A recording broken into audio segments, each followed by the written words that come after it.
Kui äri ei edene, saab alati süüdistada majandust. Aga on ka organisatsioone, kellel läheb ju järjepidevalt hästi.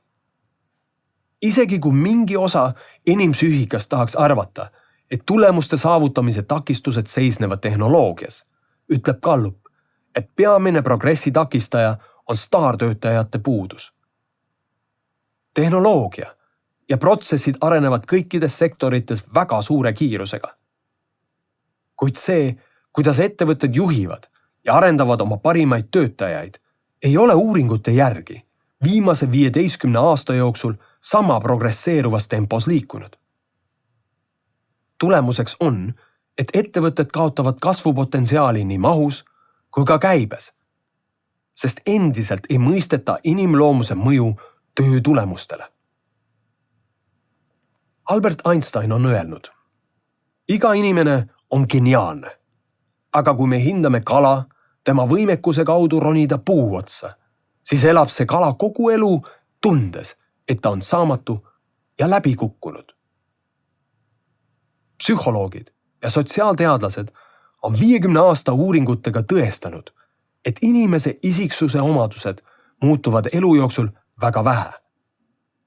Värskeimad uuringud viitavad tõsiasjale, et iseloomu alustalasid võib märgata juba väga varajases lapsepõlves. 1000 lapse seas läbi viidud 23 aastat kestnud Uus-Meremaa uuring tõi välja, et lapse käitumine 3-aastaselt toetub samasugustele isikuomadustele nagu tema käitumine 26-aastaselt. Oluline on meeles pidada, et inimese arengul on piirid. Keegi ei ole andekas kõiges.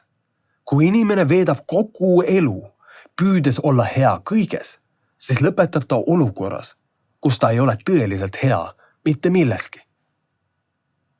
Miks said mõned ained koolis nii kergesti selgeks ja teised tundusid üleloomuliku eneseületusena, ükskõik kui palju me ka ei pingutanud? Miks üks laps on matemaatikas 5 ja kunstiõpetuses 2, kui teisel lapsel on vastupidi? Vastus on lihtne.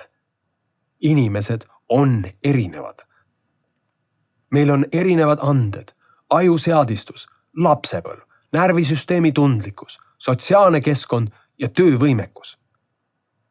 Kuna enamik koole ei keskendu veel tugevatele külgedele, vaid püüdele luua inimene, kes on kõiges võrdselt hea, lõpetavadki inimesed enamasti kooli ilma teadmiseta, mis on nende unikaalne tarkvaraline eripära. Nad tunnevad ennast täiesti tavalise inimesena, kellel ei olegi mitte ühtegi erilist annet, vaid kellel on hoopis hulk probleeme. Ja kuna ma olen ju probleemne, siis on mul ka madal enesehinnang, mis pärsib ambitsiooni üldse ennast milleski eriliseks arendada, sest ma pole kunagi isegi teadvustanud, et võiksin olla eriline. Seega ainus, mis sedasi mõtlevat inimest saadab, on tema pähe tambitud uskumus, et tuleb teha tööd ja näha vaeva. See iseenesest ei ole vale, kuid probleem tekib siis, kui seda saadab lisaks veel suhtumine, et kui vastik ei ole, siis ilmselt ei olegi üldse õige asi. Ja nii ei mindagi õppima mitte seda, mis huvitab, vaid seda, mis tundub ebameeldiv, sest eksisteerib kogemusel põhinev uskumus, et kui ma kannatan ja mul on raske, siis seda tunnustatakse ja nii ma jõuan kuhugi. Vale. Ei tasu uskuda, et tee tööd, siis tuleb ka armastus. Kui teed tööd, mis sulle ei sobi, siis tuleb ainult stress, haigused ja madal elukvaliteet, mis ei aita kuidagi kaasa armastuse tulekule või selle hoidmisele.